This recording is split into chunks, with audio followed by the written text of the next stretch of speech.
ಅಯ್ಯೋ ಇವತ್ತು ಬೊಡ್ಕತಾವ್ ಸುಮ್ಕೆನಿಯ ಮನೆ ತೋರಿಸ್ಬಾ ಡೂಪ್ಲೆಕ್ಸ್ ಮನೆ ತೋರಿಸ್ಬಾ ಅಂತ ಹೇಳ್ಬಿಟ್ಟು ಏನ್ ಮಾಡೋದು ಅಂತ ನೀ ಅರ್ಥ ಆಯ್ತಿಲ್ಲ. ಏನ್ ಮಾಡ್ಲಿ ಡೂಪ್ಲೆಕ್ಸ್ ಮನೆಗೆ ಹೆಂಗ್ ಹೋಗ್ಬಿಟ್ಟು ತೋರಿಸ್ಲಿ. ಅಲ್ಲ ಇನ್ನೂ ಒಂದ್ ವಾರ ಬಿಟ್ಕೊಂಡು ತೋರಿಸ್ತೀನಿ ಅಂತ ಹೇಳಿದ್ರು ಈಗಾಗಲೇ ಏನಿಯ ಮತ್ತೆ ತೋರ್ಸು ತೋರ್ಸು ತೋರ್ಸು ಅಂತ ಹೇಳ್ಬಿಟ್ಟು ತಲೆ ತಿಂತಾವ್ರ.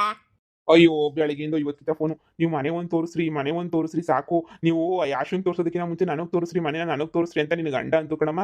50 ಸಲ ಫೋನ್ ಹಾಕ್ಬಿಟ್ಟವನಿ. ಈಗ ಏನ್ ಮಾಡಕ್ ಚಿಕ್ಕಮ್ಮ, ಫೋನ್ ಮೇಲೆ ಫೋನ್ ಮಾಡ್ತಾವನಂತೆಲ್ಲ ಮನೆ ತೋರ್ಸು ಅಂತ ಹೇಳ್ಬಿಟ್ಟು 10 ಲಕ್ಷ ರೂಪಾಯಿ ಅಡ್ವಾನ್ಸ್ ಏನೋ ಇಸ್ಕೊಂಡ್ವಿ. ಈಗ ಅಂತ ಸಂದಕ್ಕಿರೋ ಡೂಪ್ಲೆಕ್ಸ್ ಮನೆಯ ಕರ್ಕೊಂಡು ಹೋಗ್ಬಿಟ್ಟು ಎಲ್ಲಿಂದ ತೋರ್ಸೋಣ ಡೂಪ್ಲೆಕ್ಸ್ ಮನೆಯ ಆಗಕ್ಕಿಲ್ಲ ತಾನೇ ಡೂಪ್ಲೆಕ್ಸ್ ಮನೆಯ ತೋರ್ಸಕ್ಕೆ. ಈಗ ಏನ್ ಮಾಡೋದು ಅಂತ ತಗ್ಲಾಕಬಿಟ್ರೆ ಇನ್ನು ಉಳಿದಿರೋ 34 ಲಕ್ಷ ಕಿತ್ಕೊಳಕ್ ಆಗಕ್ಕಿಲ್ವಲ್ಲ ನಮ್ಗೆ. ನಂಗೆ ಇದೆಲ್ಲ ಗೊತ್ತಿತ್ತು, ಅದಕ್ಕೆ ನಾನೇನಿಯ ಎಲ್ಲ ಪಿಲಾನು ಮಾಡಿದ್ದೀನಿ. ಒಂದಿನದ ಮಟ್ಟಿಗೆ ಶೂಟಿಂಗ್ ಬಾಡಿಗೆ ಅಂತ ಹೇಳ್ಬಿಟ್ಟು ಶೂಟಿಂಗ್ ಬಾಡಿಗೆ ಅಂತ ಹೇಳ್ಬಿಟ್ಟು ಒಂದು ಅಡ್ರೆಸ್ಸಾಗ ಒಂದು ಒಳ್ಳೆ ಡೂಪ್ಲೆಕ್ಸ್ ಮನೆ ಐತೆ. ಅದನ್ನ ಆನ್ಲೈನಾಗೆ ನೀನು ನೋಡ್ಬಿಟ್ಟು ನಾನು ಸೆಲೆಕ್ಷನ್ ಮಾಡಿವ್ನಿ. ನನ್ನ ಫ್ರೆಂಡ್ ಎಲ್ಲ ಹೇಳಿದ್ರ ಒಂದಿನದ ಮಟ್ಟಿಗೆ ಅಂತ ಹೇಳ್ಬಿಟ್ಟು ಒಂದಿನಕ್ಕೆ 15,000 ಅಂತೆ. ಸುಮ್ಮನೆ ಇವ್ರನ್ನ ಕರ್ಕೊಂಡೋಗ್ಬಿಟ್ಟು ತೋರ್ಸಕ್ಕೆ ಇನ್ನೇನು ಮಾಡೋಕ್ಕಾಯ್ತದೆ. 34 ಲಕ್ಷ ಬರುತ್ತೆ ಅಂದರೆ 15,000 ಹೋದ್ರೆ ಹೋಗ್ಲಿ ಬಿಡು. ಅದಕ್ಕೆ ಇವ್ರಿಗೆ ಅಡ್ರೆಸ್ ಕೊಡ್ತೀನಿ. ಶೂಟಿಂಗ್ ಮನೆಯ ಅದನ್ನ ತಗೊಂಡೋಗ್ಬಿಟ್ಟು ಆ ಶೂಟಿಂಗ್ ಮನೆನ ತೋರಿಸ್ಬಿಟ್ಟು ಹಂಗೆ ವಾಪಸ್ ಕರ್ಕೊಬಿಟ್ಟು ಬಂದರೆ ಸರಿ. ಏನಂತೀಯಣ್ಣ? ಆಗ್ಬೋದು. ನಾನು ಬೆಂಗಳೂರೇನು ಹೊಸದಲ್ಲ. ಬೆಂಗಳೂರು ಅಂತೂ ನನಗಂತೂ ಅವತ್ತಿಂದನೂ ಗೊತ್ತಿರೋದೇನೆ ಬೆಂಗಳೂರು. ಅದೇ ನಾನು ಹೊಸದೇನೇ ಅಲ್ಲ. ಆರಾಮಾಗೆ ನಾನಂತೂ ಹೋಗ್ಬಿಟ್ಟು ಅದು ಯಾವ ಅಡ್ರೆಸ್ ತೋರಿಸ್ತೀರೋ ಆ ಅಡ್ರೆಸ್ಗೆ ಹೋಗ್ಬಿಟ್ಟು ಬರ್ತೀನಿ. ಯಾವುದೋ ಫೋನ್ ನಂಬರ್ ಎಲ್ಲ ಕೊಡಿ, ಹೋಗ್ಬಿಟ್ಟು ತೋರಿಸ್ಬಿಟ್ಟು ಬರ್ತೀನಿ. ಆಯ್ತು, ನಿಂಗೆ ನಾನು ಎಲ್ಲನೂ ಕಳಿಸ್ಕೊಡ್ತೀನಿ ವಾಟ್ಸಪ್ಪಾಗೆ. ನೀವೇನು ತಲೆ ಕೆಡ್ಸ್ಕೊಬೇಡಿ. ಆ ಅಡ್ರೆಸ್ಗೆ ಹೋಗಿ ನಾನೆಲ್ಲ ಆನ್ಲೈನಾಗಿ ಬುಕ್ ಮಾಡಿದ್ದೀನಲ್ಲ, ನೀವು ಹೋಗ್ಬಿಟ್ಟು ಅವ್ರನ್ನ ಸ್ವಲ್ಪ ದೂರ ನಿಲ್ಲಿಸ್ಬಿಟ್ಟು ಅವ್ರಿಗೆ ಒಂದು 15,000 ಕೊಟ್ಬಿಟ್ಟು ಡೀಲ್ ಮಾಡ್ಕೊಂಡು ಒಳಗಡೆ ಹೋಗಿ ಅವ್ರಿಗೆಲ್ಲ ಮನೆ ತೋರಿಸ್ಕೊಂಡು ಹಂಗೆ ವಾಪಸ್ ಕರ್ಕೊಂಡು ಬಂದ್ಬಿಡಿ. ಸರಿ, ನಾನು ಜಾಸ್ತಿ ಮನೆ ತೋರ್ಸೋಕ್ಕಾಗಲ್ಲ, ಇರೋದಿದೊಂದು ಮನೆ ಹಂಗೆ ಹಿಂಗೆ ಈಗ ಸದ್ಯ ಬೇರೆ ಲೊಕೇಶನ್ ಐತಿ ಅಂತ ಹೇಳ್ಬಿಟ್ಟು ತೋರಿಸಿ. ಇಷ್ಟು ದಿನ ತುಮಕೂರು ಅಂತಿದ್ದವ್ರು ನೋಡಿದ್ರೆ ಹೆಂಗ್ ಚೇಂಜ್ ಮಾಡ್ಕೊಂಡ್ರು ಬೆಂಗಳೂರು ಅಂತ ಹೇಳ್ಬಿಟ್ಟು. ಅಲ್ಲ ಬೆಂಗಳೂರಾಗಿರೋ 45 ಲಕ್ಷ ರೂಪಾಯಿಗೆ ಎಲ್ಲಿ ಸಿಗ್ತದೆ? ಸುಮ್ಮನೆ ತುಮಕೂರಾಗೇನೆ ನೀವು ಸೆಟ್ ಮಾಡಬೇಕಿತ್ತು ಬಿಡಿ. ಅಯ್ಯೋ, ನಾಟಕ ಆಡಕ್ಕೆ ಏನು ಬೇಕು? ನಾಟಕ ಆಡೋದಕ್ಕೆ ನೀವು ತುಮಕೂರಾಗ ಬೇಕು ಅಂದರೆ ತುಮಕೂರಾಗೆ ಏನಿಯಾ ಬೇಕಾ ಸೆಟ್ ಮಾಡ್ಕೊಡ್ತೀನಿ. ಸರಿ, ಹೋಗ್ಬಿಟ್ಟು ತುಮಕೂರಾಗೆ ತೋರಿಸಿ. ತುಮಕೂರಾಗೂ ಬೆಂಗಳೂರಾಗೂ ಎಲ್ಲ ಕಡೆನೂ ತೆಗೆದ್ಬಿಟ್ಟು ಮಡಗಿದ್ದೀನಿ. ಆ ಮನೆ ಈ ಮನೆ ಬೇಕಾದ್ರೆ ಯಾವುದೋ ಒಂದು ತೋರಿಸ್ಬಿಟ್ಟು ಮ್ಯಾನೇಜ್ ಮಾಡಿ. ಬೆಂಗಳೂರಾಗೆ 45 ಲಕ್ಷದ ಮನೆ ಅಂದರೆ ಡೌಟ್ ಬರ್ತದೆ. ನೀವು ಆದಷ್ಟು ತುಮಕೂರು ಅಂತ ಹೇಳ್ಬಿಟ್ಟು ತುಮಕೂರು ಕರ್ಕೊಂಡೋಗಿ ತುಮಕೂರಾಗೆ ಒಂದು ಮನೆ ಐತಿ, ಶೂಟಿಂಗ್ ಮನೆ, ಅಲ್ಲೇ ಕರ್ಕೊಂಡೋಗ್ಬಿಟ್ಟು ತೋರಿಸ್ಬಿಡಿ. ಆಯ್ತು ಸರಿ, ನಾನು ಬರ್ತೀನಿ ಅಂತ ಹೇಳೋರೆ ಕಾಯ್ತಾ ಇರ್ತಾರೆ. ಹುಷಾರಣು, ಹುಷಾರು, ಎಲ್ಲಿ ಅಪ್ಪಿ ತಪ್ಪಿ ಬಾಯ್ ಬಿಡಕ್ಕೆ ಹೋಗ್ಬೇಡಿ. ಆಯ್ತು. 10 ಲಕ್ಷ ಬಂದ್ಮೇಲೆ ನನಗೆ ಗೊತ್ತಿ ಸಮಾಧಾನ ಆಯಿತು. ಈಗ 10 ಲಕ್ಷನೇ ಬಂದೈತೆ, ಇನ್ನು ಉಳಿದಿರೋ ದುಡ್ಡು ಬರಲ್ವ ಅಂತ ಹೇಳ್ಬಿಟ್ಟು ನಂಬಿಕೆ ಬಂದೈತಿ ಇವಾಗಂತೂ ನನಗೆ. ಸದ್ಯ ಹೆಂಗೋ ಎಲ್ಲ ಬಂದ್ಬಿಟ್ರೆ ಅಷ್ಟೇ ನಿನಗೆ ಸಾಕು. ಅಕ್ಕ, ಗೊತ್ತದೆ, ನೀವು ತಲೆ ಕೆಡಿಸ್ಕೊಬೇಡ. ಯಾರಿಗೇನು ಮೋಸ ಮಾಡಿರೋದಲ್ಲ ಅದು. ನನ್ನ ಮಗಿನ ಮೋಸ ಮಾಡ್ತಿರೋ ನೀನು ಒಳಿಯ. ಇನ್ನು ಬೇರೆ ಯಾರು ಏನು ಮೋಸ ಮಾಡಿಲ್ವಲ್ಲ, ಬಿಡಿ, ತಲೆ ಕೆಡಿಸ್ಕೊಳಕ್ಕೆ ನೀವು ಹೋಗ್ಬೇಡಿ. ಎಲ್ಲ ಒಳ್ಳೇದೇನೇ ಆಯ್ತದೆ.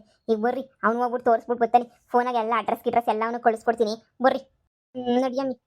ಎಲ್ಲ ಮಗ ಯಪ್ಪ ಮನೆ ತೋರ್ಸಕ್ಕೆ ಬರ್ತೀನಿ ಅಂತ ಇಷ್ಟೊತ್ತಾದ್ರೂ ಬರಲಿಲ್ಲ. ಫೋನ್ ಹಾಕಿದ್ದೆ ಕಣಮ್ಮ, 2 ನಿಮಿಷ ಇಲ್ಲಿಗೆ ಬರ್ತೀನಿ ಅಂತ ಹೇಳೋನಿ. ಈಗ ಹಂಗೇನೆ ನೀ ಜೊತೆಗೆ ಹೋಗ್ಬಿಟ್ಟು ನೋಡ್ಕೊಂಬಿಟ್ಟು ಬರೋದೀನಿ. ತುಮಕೂರಾಗೆ ತೋರಿಸು ಅಂತ ಹೇಳಿದೀನಿ. ಬೆಂಗಳೂರಾಗಾದ್ರೆ ಈಗ ಅಷ್ಟೊಂದು ಕಡಿಮೆ ರೇಟು ಸಿಗಕ್ಕಿಲ್ವಲ್ಲ, ಇಲ್ಲಾದ್ರೆ ಸಿಗ್ತದಲ್ವಾ? ಅದಕ್ಕೆ ನೀನು ಹಂಗೆ ಹೇಳ್ಬಿಟ್ಟು ಮ್ಯಾನೇಜ್ ಮಾಡಿವ್ನಿ. ಆಯ್ತು ತಕ್ಕ. ಇನಿ ಅಂತಾನೆ ಮಾಡಕ್ಕಾಯ್ತದೆ. ತುಮಕೂರಾಗೆ ಏನು ನೋಡೋಣ. ಸದ್ಯ ಬಂದು ಎಂಟ ಮನೆ ತೋರಿಸ್ತಾನೋ. ಕಾಂಜಿ ಪಿಂಜಿ ಮನೆ ತೋರಿಸಿದ್ರೆ ಒಪ್ಕೊಳ್ಳೋದು ಬೇಡ ಕಣ್ ಮಗ. ಅತ್ತೆ, ಅಯ್ಯಪ್ಪ ಹೇಳಿಲ್ವಾ ಡೂಪ್ಲೆಕ್ಸ್ ಮನೆ, ಆ ಮನೆ ಈ ಮನೆ ಅಂತ ಹೇಳಿ. ಕಾಂಜಿ ಪಿಂಜಿ ಮನೆ ಯಾಕೆ ತೋರಿಸ್ತಾನೆ? ಡೂಪ್ಲೆಕ್ಸ್ ಚೆನ್ನಾಗಿರೋ ಮನೆಯೇ ತೋರಿಸ್ತಾನೆ ಅಂತ ಅನ್ನಿಸ್ತದೆ. ನೋಡೋಣ ಇರ್ರಿ, ಇನ್ನು ಟೇಮ್ ಐತೆ. ಇಷ್ಟ ಆಗಲಿಲ್ಲ ಅಂದ್ರೆ ಇದು ಇಷ್ಟ ಆಗಿಲ್ಲ, ಬೇರೆ ತೋರಿಸು ಅಂತ ಹೇಳೋಣ. ಅದು ಸರಿ ನಿನಿಯ, ಹಂಗೆ ಮಾಡೋಣ. ಹಾಗೂ ಗೊತ್ತಾ ಇದ್ದಂಗವನಯ್ಯಪ್ಪ. ಅಯ್ಯಪ್ಪನೇ. ಕ್ಷಮಿಸಿ, ತುಂಬಾ ಕಾಯಿಸ್ಬಿಟ್ಟೆ ಅಂತ ಅನ್ನಿಸ್ತದೆ. ಕ್ಷಮಿಸಿ. ನನಗೆ ಸ್ವಲ್ಪ ಕೆಲಸ ಇತ್ತು, ಅದಕ್ಕೆ ಬನ್ನಿ ಹೋಗೋಣ ಬನ್ನಿ. ಕಾರ್ ಬಂದೈತೆ. ಕಾರ್ ಹತ್ಕೊಂಡು ಹೋಗ್ಬಿಟ್ಟು ಹಂಗೆ ನೋಡ್ಕೊಂಡು ಹಂಗೆ ವಾಪಸ್ ಬಂದ್ಬಿಡೋಣ ಬನ್ನಿ. ಹೌದಾ? ಸರಿ ಆಯ್ತು. ನಡಿ ಬೇಗ ಮನೆ ತೋರಿಸಿ. ಬನ್ನಿ. ಇದೇ ಮನೆ, ಇದೇ ನೋಡಿ. ನಿಮಗೆ ತುಂಬಾ ಇಷ್ಟ ಆಗುತ್ತೆ ಅಂತ ಅನ್ಕೊಂಡಿದ್ದೀನಿ. ಡೂಪ್ಲೆಕ್ಸ್ ಮನೆ ನೋಡಿ ನೋಡ್ಕೊಂಡ್ಬಿಟ್ಟು ಬನ್ನಿ. ಈ ಮನೆ ತುಂಬಾ ಅಂದ್ರೆ ತುಂಬಾ ಚೆನ್ನಾಗಿದೆ ನೋಡಿ. ಮೇಲ್ಗಡೆ ಎಲ್ಲ 2 ರೂಮ್ ಇದಾವೆ, ಕೆಳಗಡೆ ಅಂತ ಡೂಪ್ಲೆಕ್ಸ್ ಮನೆ. 47 ಲಕ್ಷ ಹೇಳಿದ್ನಲ್ಲ ನಿಮಗೆ. ಅದು ಫೋಟೋದಲ್ಲಿ ತೋರಿಸಿರೋದನ್ನ ಬೇರೆ ಯಾರೋ ತಗೊಬಿಟ್ರು. ಅದಕ್ಕೆ ಇವಾಗ ಬೇರೆ ಮನೆನೇ ತೋರಿಸ್ತಾ ಇದ್ದೀನಿ. ಆ ಫೋಟೋದಾಗ ತಗೊಂಡಿರೋದಕ್ಕಿಂತ ಚೆನ್ನಾಗೈತಲ್ಲ ಈ ಮನೆ, ಅದಕ್ಕೆ ಈ ಮನೆನೇ ತೋರಿಸ್ತಾ ಇರೋದು. ನೋಡ್ಕೊಂಡ್ಬಿಟ್ಟು ಬನ್ನಿ. ಅಯ್ಯೋ ಅತ್ತೆ, ಇದೇನ್ ಮನೆನಾ ಅರಮನೆನಾ? ರಾಮ ಶಿವ. ಅಮ್ಮ, ನಾನು ನಂಬಕ್ಕೆ ಆಯ್ತಿಲ್ವಲ್ಲ. 45 ಲಕ್ಷಕ್ಕಿಂತ ಮನೆನಾ? ನಂಗೂ ನಂಬಕ್ಕಾಯ್ತಿಲ್ಲ ಕಣ. ಎಂಥ ಮನೆ. ಅತ್ತೆ, ನನ್ನ ಕನ್ಸಲ್ಲೂ ಅನ್ಕೊಂಡಿಲ್ಲ ಕಣತ್ತೆ. ಇಂಥ ಮನೆ ನಾನು ತಗತೀವಿ, ಇಂಥ ಮನೆ ನಾವು ಇರ್ತೀವಿ ಅಂತ. ಅತ್ತೆ, ಇನ್ಮೇಲೆ ನಾವು ಇಂಥ ಮನೆಗೆ ಇರ್ತೀವಿ ಕಣತ್ತೆ. ಅಯ್ಯೋ ಅಣ್ಣ, ಇಷ್ಟು ಕಡಿಮೆ ಬೆಲೆಗೆ ಹೆಂಗೆ ಇಂಥ ಮನೆ ಸಿಗಕ್ಕೆ ಸಾಧ್ಯ? ನಾನು ಹೇಳಿದ್ನಲ್ಲ, ನನ್ನ ಬಿಸ್ನೆಸ್ಸೇ ಹಂಗೆ. ನಾನು ಜಾಸ್ತಿ ಲಾಭ ಇಟ್ಕೊಂಡೆಲ್ಲ ಮಾಡಲ್ಲ. ಎಲ್ಲ ಕಡಿಮೆನೇ. ನೀವೇನು ತಲೆನೇ ಕೆಡಿಸ್ಕೊಬೇಡಿ, ಸರಿನಾ? ನಿಮ್ಗೆ ಇಷ್ಟ ಆದರೆ ನೋಡಿ, ಇಲ್ಲ ಅಂದರೆ ಬಿಟ್ಬಿಡಿ. ಇದೇ ಮನೆನ ಆಶಾ ಅವ್ರಿಗೂ ತೋರ್ಸೋಣ ಅಂತ ಅನ್ಕೊಂಡಿದ್ದೀನಿ. ನೀವು ಬೇಡ ಅಂತ ಕೆಲಸ ಮಾಡಕ್ ಹೋಗ್ಬಿಡಿ. ಆ ದರಿದ್ರೊಳಗೆ ತೋರಿಸ್ಬಿಟ್ರೆ ಅವಳೆ ಬಂದ್ಬಿಟ್ಟು ಸೇರ್ಕೊಬಿಡ್ತಾಳೆ. ಬೇಡ. ನನಗಂತೂ ಅವಳು ತೋರ್ಸೋದೇನೇ ಬೇಡ. ನಮಗಂತೂ ತುಂಬಾ ಇಷ್ಟ ಆಗೈತೆ. ನೋ ಮಗ, ಇನ್ನು ಒಳಗಡೆ ಎಲ್ಲ ನೋಡೋಣ ಬಾರೋ ಹೆಂಗೈತೋ. ಹಾ, ನಡಿ. ಮಗನೇ, ಇದೇನ್ ಮನೇನೋ ಅರಮನೆನೋ ಅಲ್ಲ. ಏನ್ ಸಖತ್ತ ಕಟ್ಬಿಟ್ಟವ್ರವೇನ ಮನೆ. ಮಗ, ಯಾವ ಮನೇನೂ ಬೇಡ. ಎಲ್ಲ ಕಡೆಯಿಂದನೂ ಈ ಮನೆ ಅಂತೂ ಸಖತ್ತಾಗೈತೆ. ಈ ಮನೆ ನಿನಗೆ ಫಿಕ್ಸ್ ಮಾಡ್ಕೊಬಿಡೋಣ. ಈ ಮನೆಗೇನೆ ಇದ್ಬಿಡೋಣ ಕಣ. ಸಖತ್ತಾಗೈತೆ ಕಣ ಮನೆ ಮಾತ್ರ. ನನಗೂ ಹಂಗೆ ಅನ್ನಿಸ್ತೈತೆ ಕಣಮ್ಮ. ಇಷ್ಟು ಕಡಿಮೆ ರೇಟಿಗೆ ಇಂಥ ಮನೆ ಸಿಗ್ತೈತೆ ಅಂತಂದರೆ ಅಬ್ಬಬ್ಬಬ್ಬಾ ಆಶ್ಚರ್ಯನೇ ನನಗಂತೂ. ಸೂಪರ್ ಆಗೈತೆ ಮನೆ ಮಾತ್ರ. ಅತ್ತೆ, ಈ ಮನೆಗೆ ನಾವು ಇರೋದು ನೋಡ್ಬಿಟ್ರೆ ಈ ಆಶಾ ಉರ್ಕೊಂಡು ಸತ್ತೇ ಹೋಗ್ಬಿಡ್ತಾಳೆ. ಇಂಥ ಮನೆಗೆ ಬದುಕಿ ಬಾಳಿ ತೋರಿಸ್ಬೇಕು ಅತ್ತೆ ಅವ್ರಿಗಂತೂ. ಚೆನ್ನಾಗಿ ಉರ್ಕೊಂಡು ಸಾಯ್ಬೇಕು ಅವಳಂತೂ. ನನಗೆ ಅವಾಗೇನೇ ಸಮಾಧಾನ ನೋಡಿ. ಅಪ್ಪ, ಹೆಂಗನ ಮಾಡ್ಬಿಟ್ಟು ಈ ಮನೆ ತಗೊಂಡ್ಲೇಬೇಕು ಕಣತ್ತೆ ನಾವು. ಇಂಥ ಸಖತ್ತಾಗಿರೋ ಮನೆನ ಯಾರನ್ನ ಬಿಡ್ತಾರೆ ಹೇಳಿ? ಜನ ಎಲ್ಲ ಹೊಟ್ಟೆ ಉರ್ಕೊಂಡು ಸಾಯ್ಬೇಕು. ಗೃಹ ಪ್ರವೇಶನ ಹೆಂಗೆ ಮಾಡಬೇಕು ಅಂತಂದರೆ ನೋಡ್ತೀರಿ ಎಲ್ಲರೂ ಆಶ್ಚರ್ಯ ಪಡಬೇಕು ನಮ್ಮ ಮನೆ ನೋಡ್ಬಿಟ್ಟು. ಹಂಗೆ ಮಾಡೋಣ ಗೃಹ ಪ್ರವೇಶನತ್ತೆ. ಜಾಮ್ ಜೂಮ್ ಅಂತ ಮಾಡಾಕದೆ ನೀನ್ಯಾ. ಬರ್ರಿ ಬರ್ರಿ ಇನ್ನೂ ನೋಡೋಣ ಬರ್ರಿ. ಅಮ್ಮ, ಕೂತ್ಕೊಂಡು ರಿಲ್ಯಾಕ್ಸ್ ಮಾಡ್ಬೋದು ಕಣಮ್ಮ. ತುಂಬ ಚೆನ್ನಾಗೈತೆ ಕಣಮ್ಮ ಕೂತ್ಕೊಂಡು ರಿಲ್ಯಾಕ್ಸ್ ಮಾಡೋಕ್ಕೆ. ಎಷ್ಟು ಚೆನ್ನಾಗೈತೆ ನೋಡಮ್ಮ.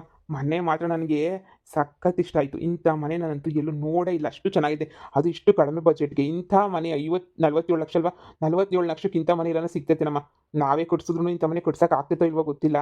ಆದರೆ ಮಾತ್ರ ಈ ಮನೆ ಸಖತ್ತಾಗೈತೆ. ನನಗಂತೂ ತುಂಬ ಇಷ್ಟ ಆಯಿತು. ಏನಪ್ಪ, ಎಲ್ರಿಗೂ ಈ ಮನೆ ಇಷ್ಟ ಆಯಿತು ತಾನೇ? ಕೇಳ್ತಿರಲ್ಲ ಸರ್, ಸಖತ್ತಾಗೈತೆ. ಡೂಪ್ಲೆಕ್ಸ್ ಮನೆ ಮಾತ್ರ 47 ಲಕ್ಷಕ್ಕಂತೂ ಸಖತ್ತಾಗೈತೆ ಬಿಡಿ. ಆರಾಮಾಗಿ ಕೊಡ್ಬೋದು ಈ ಮನೆನ. ಅಪ್ಪ, ಆದಷ್ಟು ಬೇಗ ರಿಜಿಸ್ಟರ್ ಮಾಡಿಸ್ಕೊಟ್ಬಿಡಿ ನಮ್ಮ ಹೆಸರಿಗೆ. ಮತ್ತೆ ಯಾರು ತಗೊಬಿಡ್ತಾರ ಅಂತ ಹೇಳ್ಬಿಟ್ಟು ಭಯ ಶುರುವಾಗೋಗ್ಬಿಟ್ಟೈತೆ ನನಗಂತೂ. ಸದ್ಯ ಈ ಮನೆನ ಯಾರು ತಗೊಂಡಿಲ್ಲ ಅಂದರೆ ಅಷ್ಟೇನೆ ಸಾಕು. ಸುಮ್ಮನೆ ಯಾಕೆ ಬೇಕು? ಆದಷ್ಟು ಬೇಗನೆ ಮನೆ ಎಲ್ಲನೂ ನಮ್ಮ ಹೆಸರು ಮಾಡಿಸ್ಕೊಟ್ಬಿಟ್ರೆ ಆದಷ್ಟು ಬೇಗ ಗೃಹ ಪ್ರವೇಶ ಮಾಡಿಬಿಡ್ತೀವಿ. ಪ್ಲೀಸ್ ಆದಷ್ಟು ಬೇಗನೆ ಮಾಡಿಸ್ಕೊಡಿ. ಹೌದು ಕಣಪ್ಪ, ಆದಷ್ಟು ಬೇಗ ಮಾಡಿಸ್ಕೊಟ್ರೆ ನೀವು ಒಳ್ಳೇದು. ನಮಗೂ ಗೃಹ ಪ್ರವೇಶ ಮಾಡ್ಕೊಂಡು ಮನೆಗೆ ಬಂದ್ಬಿಡ್ತೀವಿ. ನೀವು ಹೊಟ್ಟೆ ತಣ್ಣಕ್ಕಿರಲಿ. ಇಂಥ ಮನೆ ಸಿಗ್ತದೆ ಅಂತ ನನ್ನ ಕನ್ಸು ಮನ್ಸಾಗೂ ಅನ್ಕೊಂಡಿರಲಿಲ್ಲ. ಒಳ್ಳೆ ಮನೆ ಹಿಂಗೆ ಸಿಗ್ತಾಯ್ತಲ್ಲ, ನನ್ನ ಕನ್ಸಾಗೂ ಅನ್ಕೊಂಡಿರಲ್ಲ ಅಂತ ಹೇಳಿದ್ರೆ ನಾನು. ಇಂಥ ಮನೆ ಅಂತ ಹೇಳ್ಬಿಟ್ಟು ನೀವು ನಮ್ಮ ಫೋಟೋದಾಗ ತೋರಿಸಿರಲ್ಲ, ಅದಕ್ಕಿಂತ ಈ ಮನೆ ಎಷ್ಟೋ 100 ಪಟ್ಟು ವಾಸಿ. ಭಾಳ ಸಂದಕೈತಿ ಇದಂತೂ ನನಗೆ. ಭಾಳ ಅಂದರೆ ಭಾಳ ಇಷ್ಟ ಆಯಿತು ನನಗಂತೂ. ಇದೇ ಮನೆಯ ಫಿಕ್ಸು. ಹೌದು ಸರ್, ನಮಗೂ ಈ ಮನೆ ಫಿಕ್ಸು. ಆದಷ್ಟು ಬೇಗ ರಿಜಿಸ್ಟರ್ ಮಾಡಿಸ್ಕೊಟ್ಬಿಡಿ. ಇನ್ನು ಎಷ್ಟು ದಿನ ಆಗುತ್ತೆ ಸರ್? ಓನರ್ ಹತ್ರ ಮಾತಾಡ್ತೀನಿ ಸರ್ ನಾನು. ಇನ್ನೊಂದು ವಾರದೊಳಗಡೆ ಮಾಡಿಸ್ಕೊಡ್ತೀನಿ. ನೀವು ಚಿಂತೆನೇ ಮಾಡಬೇಡಿ. ಗೃಹ ಪ್ರವೇಶಕ್ಕೆ ಏನೇನು ಬೇಕೋ ಎಲ್ಲ ವ್ಯವಸ್ಥೆನೂ ಮಾಡ್ಕೊಳ್ಳಿ, ಸರಿನಾ? ನೀವು ಯಾವುದಕ್ಕೂ ಯೋಚನೆ ಮಾಡಬೇಡಿ. ಹಾಗೇನೆ ನಾಳಿಕೆ ನಿಮ್ಮ ಹೆಂಡತಿ ಅವ್ರಿಗೆ ತೋರ್ಸಕ್ಕೆ ಬೇರೆ ಬರಬೇಕು, ಆಶಾ ಅವ್ರಿಗೆ. ಈ ಮನೆ ಏನು ತೋರಿಸಲ್ಲ ಬಿಡಿ. ಈ ಮನೆ ನಿಮ್ಗೆ ಇಷ್ಟ ಆಗಿದೆ ಅಂದರೆ ಅವ್ರಿಗೆ ಬೇರೆ ಮನೆ ಯಾವುದಾದ್ರು ತೋರಿಸ್ಬಿಟ್ಟು ನಾನು ಮ್ಯಾನೇಜ್ ಮಾಡ್ತೀನಿ. ಆ ಮನೆಯೂ ಸುಮಾರಾಗಿ ಹಿಂಗೆ ಐತೆ. ನೋಡೋಣ ಯಾವ ಮನೆ ತಗೋತಾರೋ ಏನು ಕತೆನೋ ನೋಡಿ ಕೇಳೋಣ. ಆಯಿತು ಸರ್. ಸರ್, ನಮ್ಮ ವಿಚಾರ ಮಾತ್ರ ಹೇಳಕ್ಕೆ ಹೋಗ್ಬೇಡಿ ಸರ್. ನನ್ನ ಹೆಂಡತಿಗೆ ದೊಡ್ಡ ರಾಕ್ಷಸಿ ನನ್ನ ಹೆಂಡತಿ. ಅಯ್ಯೋ, ಎಷ್ಟು ಸಲ ಹೇಳ್ತೀಯಪ್ಪ ನಿನ್ನ ಹೆಂಡತಿ. ನಾನು ಯಾವ ವಿಚಾರನೂ ಒಂದು ಚೂರು ಹೇಳಲ್ಲ. ನೀನು ತಲೆನೇ ಕೆಡ್ಸ್ಕೊಳಕ್ಕೆ ಹೋಗ್ಬೇಡ, ಆರಾಮಾಗಿರ್ರಿ. ಈ ಮನೆ ನಿಮ್ಮದೇನೇ. ಇನ್ನು 47 ಲಕ್ಷನ ರೆಡಿ ಮಾಡ್ಕೊಳ್ಳಿ. 30 ಲಕ್ಷ ಅಡ್ವಾನ್ಸ್ ಕೊಟ್ಟಿದ್ದೀರಾ, ಇನ್ನು 37 ಲಕ್ಷ ರೆಡಿ ಮಾಡ್ಕೊಳ್ಳಿ. ಓನರ್ಗೆ ಅಡ್ವಾನ್ಸ್ನೇ ಕೊಟ್ಬಿಡ್ತೀನಿ ನಾನು, ಸರಿನಾ? ಇನ್ನೇನು ನಿಮ್ಗೆ ಏನಾದ್ರು ಡೌಟ್ ಇದ್ದರೆ, ಈ ಮನೆ ಬಗ್ಗೆ ಡೌಟ್ ಇದ್ದರೆ, ಇಲ್ಲ ನನ್ನ ಮೇಲೆ ಏನಾದ್ರು ಅನುಮಾನ ಇದ್ದರೆ ನಿಮಗೆ ಹೇಳಿ. ನನ್ನ ಮೇಲೆ ನಂಬಿಕೆ ಇಲ್ಲ ಅಂತಂದರೆ ನೀವು, ಇಲ್ಲ ಸರ್ ನಂಬಿಕೆ ಇಲ್ಲ, 10 ಲಕ್ಷ ರೂಪಾಯಿ ವಾಪಸ್ ಕೊಡಿ ಅಂದರೆ ಈಗಲೇ 10 ಲಕ್ಷ ರೂಪಾಯಿ ನಾನು ವಾಪಸ್ ಕೊಟ್ಬಿಡ್ತೀನಿ. ಅಯ್ಯೋ ಇಲ್ಲ ಇಲ್ಲ ಇಲ್ಲ, ನಿಮ್ಮ ಮ್ಯಾಲ್ ನಮಗೆ ಭಾಳ ನಂಬಿಕೆ ಐತೆ. ನಿಮ್ಮ ಮ್ಯಾಲ್ ನಮಗೆ ನಂಬಿಕೆ ಇದ್ದಿದ್ದಕ್ಕೆ ನೀವು ಇದ್ದಿದ್ದಕ್ಕೆ ತಾನೇ 10 ಲಕ್ಷ ಕೊಟ್ಟಿದ್ದು. ಇಲ್ಲಾಂದರೆ ಸುಮ್ಮನೆ ನನ್ನ ಮಗ 10 ಲಕ್ಷ ಕೊಡೋನು ಇಲ್ಲ. ನಿಮ್ಮ ಮ್ಯಾಲೆ ಬೋಲ್ ನಂಬಿಕೆ ಐತೆ ನಮಗಂತೂ. ಹೌದು ಹೌದು, ನಿಮ್ಮ ಮ್ಯಾಲೆ ನಮಗೆ ಯಾವ ಡೌಟೂ ಇಲ್ಲ. ಆದಷ್ಟು ಬೇಗ ನಮ್ಮ ಹೆಸರು ರಿಜಿಸ್ಟರ್ ಮಾಡಿಸ್ಕೊಟ್ಬಿಟ್ರೆ ಅದಕ್ಕಿನ್ನೂ ಒಳ್ಳೇದು ಯಾವುದೂ ಇಲ್ಲ. ನಿಮ್ಮ ಮ್ಯಾಲೆ ನಮಗೆ ತುಂಬ ನಂಬಿಕೆ. ಉಳ್ದಿರ 37 ಲಕ್ಷನ ರಿಜಿಸ್ಟ್ರೇಷನ್ ಮಾಡಿಸ್ಬೇಕಾದ್ರೆ ನೀವೇ ಕೊಟ್ಬಿಡ್ತೀವಿ. ಸರಿ ಆಯಿತು ಬಿಡಿ. ಮತ್ತು ನಾನು ಓನರ್ ಹತ್ರ ಮಾತಾಡ್ತೀನಿ. ಓನರ್ಗೆ ಹೇಳ್ಬಿಡ್ತೀನಿ ಈ ಮನೆ ಈಗ ಸೇಲು ಮಾಡಿಸ್ಬಿಟ್ಟಿದ್ದೀನಿ ಅಂತ ಹೇಳ್ತೀನಿ.